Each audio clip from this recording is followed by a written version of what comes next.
Hello everyone. I will share real stories that I know and I'm sure you will like them. I always thought I had seen everything life had to offer. At 42, I had settled into the rhythm of a predictable existence: work, home, family. Nothing surprising, nothing unsettling. That was until I caught my son's friend staring at me like he saw something no one else did. It started subtly, almost unnoticeably.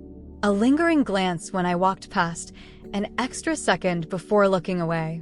I dismissed it at first, thinking it was nothing more than the casual way young men observe the world. But then, the glances turned into something more, a look held too long, eyes following me when he thought I wouldn't notice. I had known Daniel for years. He was always over at the house, a constant presence in my son's life since their school days. I had watched him grow from a quiet boy into a confident young man. He was polite, well-mannered, always greeting me with that easy smile, but lately, something had changed. It wasn't just politeness anymore. It was something else. That evening, I was setting the table while my son and Daniel sat in the living room. They were laughing at some inside joke, the TV playing in the background, their voices low and familiar. I had just bent down to grab something from the lower cabinet when I felt it, eyes on me. I straightened slowly, turning just enough to confirm my suspicion. Daniel was watching me, his gaze intense, unwavering.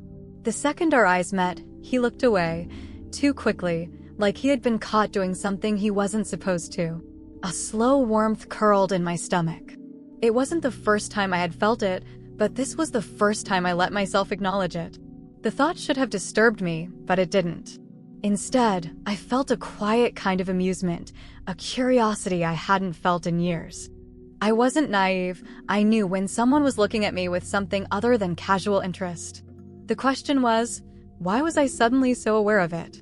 As the evening went on, I couldn't shake the feeling of his eyes on me. Every time I moved, every time I spoke, I felt it. The air in the room felt different, charged in a way that made my skin prickle. I decided to test it. When I stood up to clear the dishes, I moved slower than necessary, letting my fingers trail along the table's edge. I didn't have to look to know he was watching. I could feel it. My heartbeat picked up slightly, but I kept my movements smooth, controlled, like I wasn't aware of anything at all. When I returned from the kitchen, I finally glanced in his direction. He wasn't laughing at my son's joke anymore. He wasn't even pretending to.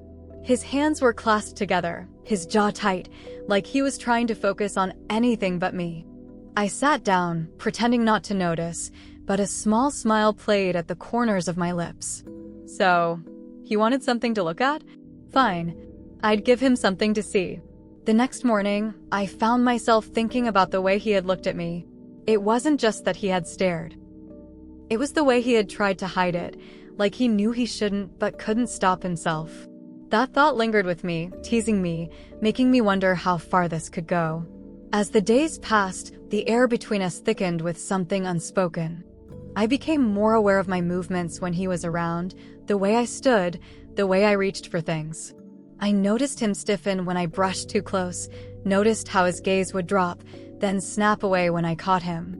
One afternoon, while my son was out, Daniel had stayed behind, saying he wanted to finish watching the game. I was in the kitchen, preparing a drink, when I heard him approach. "Do you need help with anything?" His voice was casual, but there was an underlying tension in it, one that I recognized immediately. I turned to face him, leaning lightly against the counter, watching as he shifted on his feet. "No, I'm fine," I said, letting my tone hold a touch of amusement. He hesitated before speaking again. He cleared his throat. "You seem different lately." I raised a brow. "Different how?" His jaw tightened slightly. "I don't know. Just different." A pause stretched between us, the kind that felt longer than it actually was. I held his gaze, watching the flicker of uncertainty there, the hesitation that was laced with something else. Something unmistakable. I tilted my head slightly, studying him. "And is that a bad thing?" His breath hitched just slightly before he exhaled. "No," he admitted, his voice lower now.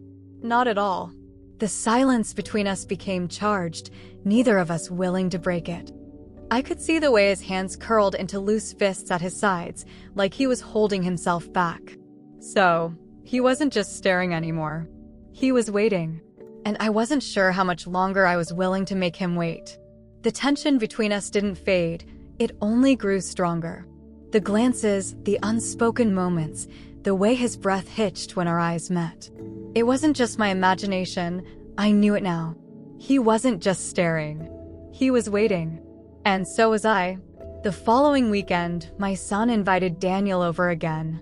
It had become routine, yet nothing about it felt ordinary anymore.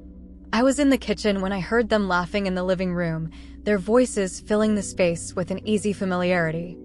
I forced myself to focus on the task at hand, cutting fruit, pouring drinks, but I felt his presence before I even turned. "Hey." I looked up, meeting his gaze. He leaned against the counter, his fingers drumming lightly against the surface, his casual stance betraying the energy crackling beneath his skin. "Hey," I replied, keeping my voice even. My son had stepped out to grab something from his car, leaving us alone. The space between us felt charged, the silence stretching longer than it should have. Daniel cleared his throat, shifting his weight from one foot to the other. "You seem different lately," he said, echoing the words he'd spoken last time. I tilted my head, a smile playing at the corners of my lips. "And is that a bad thing?" His jaw tightened, just a fraction. "No," he admitted. "Not at all." He hesitated before taking a step closer. It wasn't an obvious movement, but it changed everything. The air felt heavier, warmer, like something unspoken had settled between us. I could feel the heat of his body from where I stood, and for a moment, I let the silence stretch, let the weight of the moment sink in. "You should be careful, Daniel," I murmured, turning back to the counter, forcing myself to refocus. He exhaled sharply, running a hand through his hair. "I know." But he didn't move away. The evening passed in a blur of small moments, his eyes lingering too long, the way he shifted whenever I was near, the way his fingers gripped his drink a little too tightly when I spoke. My son didn't notice, but I did. I noticed everything. Later that night, after my son had gone to bed, Daniel lingered. He stood by the door, hesitating, his fingers flexing at his sides as if debating something. I met his gaze, waiting. "This is dangerous," he finally said, voice low, rough. I took a slow breath. "I know." Another long pause. Another choice waiting to be made. Then he stepped forward, just enough to close the distance between us. His breath was unsteady, his eyes dark with something unreadable. He wasn't touching me, but he was close enough that I could feel the heat radiating from him. My heart pounded. I could stop this. I could step back, break the moment, pretend none of this had ever happened. But I didn't. I lifted my chin slightly, meeting his gaze head-on. No words were spoken, no confessions made, but we both knew this had gone too far to ignore. His fingers twitched, like he wanted to reach for me, but was holding himself back. I felt the pull between us, the slow unraveling of restraint, the shift from hesitation to certainty. But then, a sound. The creak of a floorboard upstairs. A reminder of reality crashing back in. Daniel exhaled sharply, stepping back, his jaw tight. He ran a hand over his face, letting out a quiet, bitter chuckle. "This isn't over," he said, voice almost a whisper. I swallowed hard. "No, it's not." He hesitated for a moment longer, then turned and walked away, the door closing softly behind him. I stood there, my pulse still racing, the warmth of his presence still lingering in the air. I knew things could never be the same. And for the first time in a long time, I wasn't sure if I wanted them to be.